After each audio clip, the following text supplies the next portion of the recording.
I never expected my life to flip in a single night, especially not when I was just doing my job. The night had started like any other. Me, Zach, behind the wheel, waiting for her. Claire Harper, my boss, the enigmatic CEO whose reputation could fill a room before she even stepped in. She was stunning, fierce, untouchable. And I was just her driver, or so I thought. But tonight, everything changed. I pulled up to the sleek black SUV, ready to open the door, when Claire stepped out, her eyes wild, searching. Her breath hitched as she locked onto me with a look I couldn't place. Not professional, not businesslike. Something raw, something urgent. "Zach," she said, voice barely above a whisper, but trembling like she'd been holding back a storm. "I need to tell you something." My heart slammed against my ribs. I blinked, confused and wary. This wasn't the boss I knew, the one who kept a wall so high no one ever crossed it. Before I could answer, her phone buzzed violently in her hand. She stared at the screen, her face draining color. "Not now," she muttered, swallowing hard, then took a step closer. "Please, don't leave." Confusion, disbelief, something like hope surged through me, until a shadow appeared behind her. Her assistant's voice cut through the silence, sharp and cold. "Ms. Harper, your fan is here." I froze. Fan? That word echoed in my mind. What did she mean? Then she smiled, a smile so sad it cracked my chest open, and said, "You don't know the half of it." That night, the secrets began spilling out like shattered glass, cutting deep. I was no longer just the driver. I was the man caught in a twisted game of love, deception, and betrayal. One where the lines between power and desire, truth and lies, blurred beyond recognition. And I had no idea how to fight back. For months, my life had settled into a strange kind of rhythm. Me behind the wheel, Claire Harper in the passenger seat, our worlds orbiting each other in silence and stolen glances. I was just the driver, the invisible shadow who made sure her life ran smoothly. But slowly that invisible line began to blur. I'm Zach, 30, from a small town where dreams felt like distant stars. Driving was never my passion. It was just a job. But working for Claire, well, she made everything feel different. She wasn't like anyone I'd ever met. Behind her sharp suits and sharper words was a woman who carried 1,000 secrets and a fierce vulnerability she barely let anyone see. Our connection didn't start with fireworks or grand gestures. It began in quiet moments. The way she'd glance at me when she thought I wasn't looking, or the rare evenings after work when she'd ask me to wait while she made a call. And somehow our conversations drifted from business to life. "Do you ever think about what you really want?" she asked once, eyes softer than I'd ever seen. I shrugged, nervous. "I guess I want more than this. More than just driving from place to place." She smiled, and for a second, the world outside that car melted away. That night was the first time I saw her, not as the untouchable boss, but as Claire, the woman who dreamed, who struggled, who needed someone. Her stories poured out, how she built her company from nothing, the sacrifices she made, the loneliness that came with success. I shared my own dreams too, hesitant but honest. We became each other's secret confidants. One rainy evening, stuck in traffic, she reached over and squeezed my hand. I froze. It was a tiny gesture, but it meant everything. "Zach," she whispered, "I don't know what this is, but I want to find out." I wanted to believe it was real. We started meeting outside work, coffee shops, late-night diners, quiet parks where the city noise faded. It wasn't just an attraction. It was trust, laughter that filled empty spaces, shared dreams that felt possible. I remember the night we planned a future, half joking, half serious, about leaving it all behind and starting fresh somewhere small where no one knew us. "You and me," she said, eyes shining with hope. "No titles, just us." I wanted that future more than anything. Our friends noticed the change too. My sister Mia teased me endlessly, but I saw how she smiled whenever Claire was around. Claire's assistant, Jenna, was sharp but kind, always watching out for her boss like a silent guardian. Everything felt perfect, like a story meant to be told.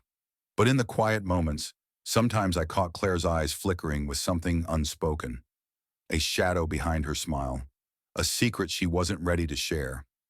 I told myself to ignore it, to hold on to what we had, because I believed in us. I was wrong. At first, the cracks were almost invisible. Small things I brushed off, hoping it was just my imagination. Claire started canceling our late-night meetups, claiming work emergencies or last-minute trips. Her messages grew colder, shorter, and sometimes she didn't reply at all. When I asked, she said she was under pressure, that the company needed her focus. I wanted to believe her. I needed to believe her. But one night I noticed something strange. I was driving her home from a late meeting when her phone buzzed incessantly. Usually she silenced it quickly, but this time I caught a glimpse of the screen. An unknown number, a name I didn't recognize. Evan. She glanced at the screen, hesitated, then slid the phone into her bag without a word. My heart tightened. Who was Evan? The next day I tried to bring it up casually. Who's Evan? I asked, trying to sound light. She looked at me, eyes narrowing. Just someone from work. But something in her voice made me uneasy. Then came the late nights she worked, but never brought her laptop or any papers home. The strange calls she took outside, whispering so I couldn't hear. The way she flinched whenever I mentioned us.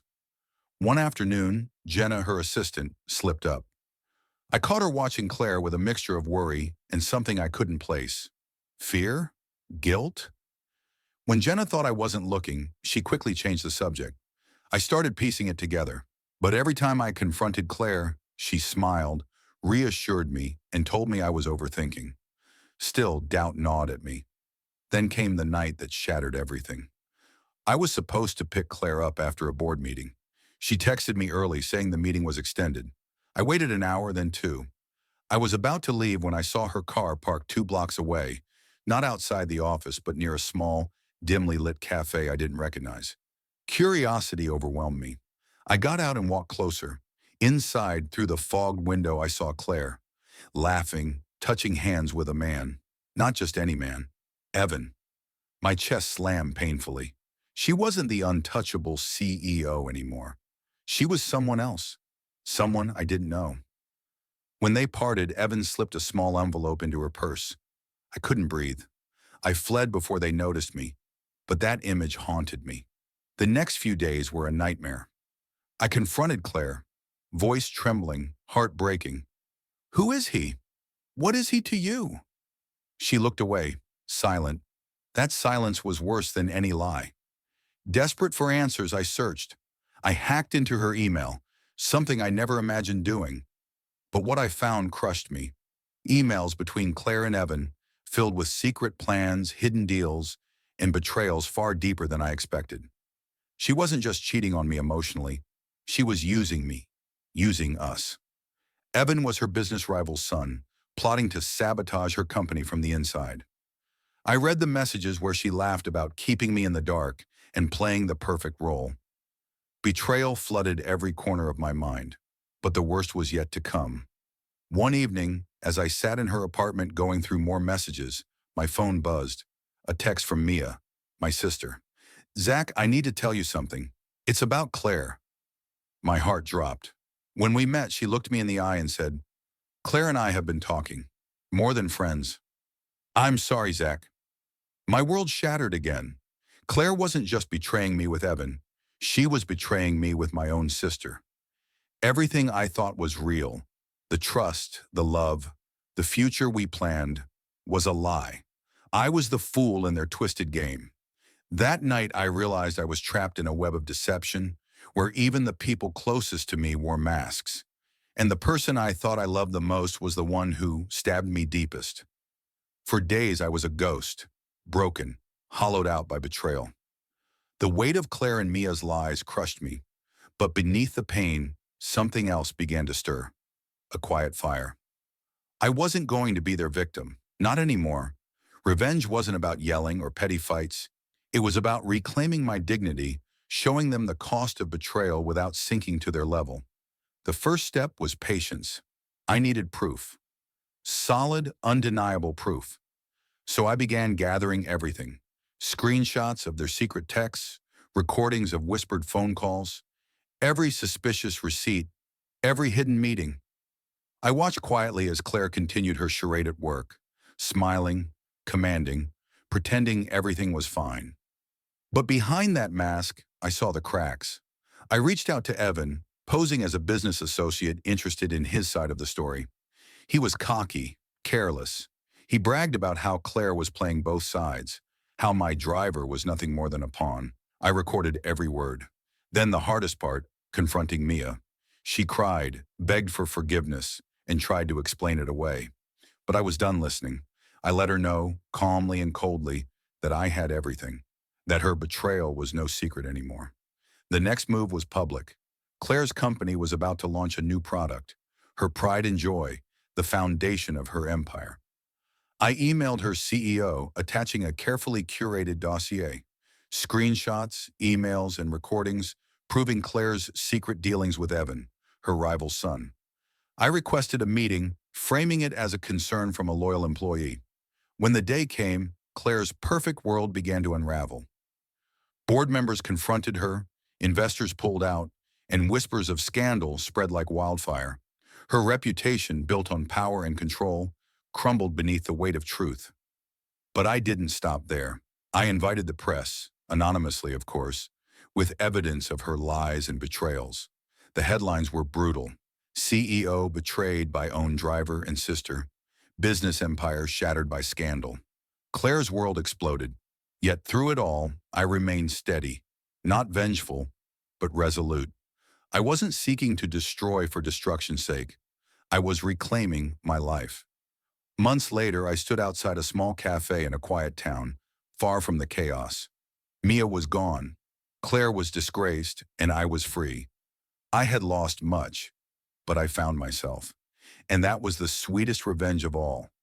After the storm of betrayal and the bitter taste of revenge, silence settled over my life like a fragile calm.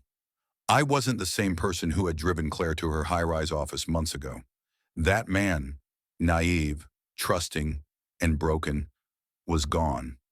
In his place stood someone quieter but stronger, tempered by fire.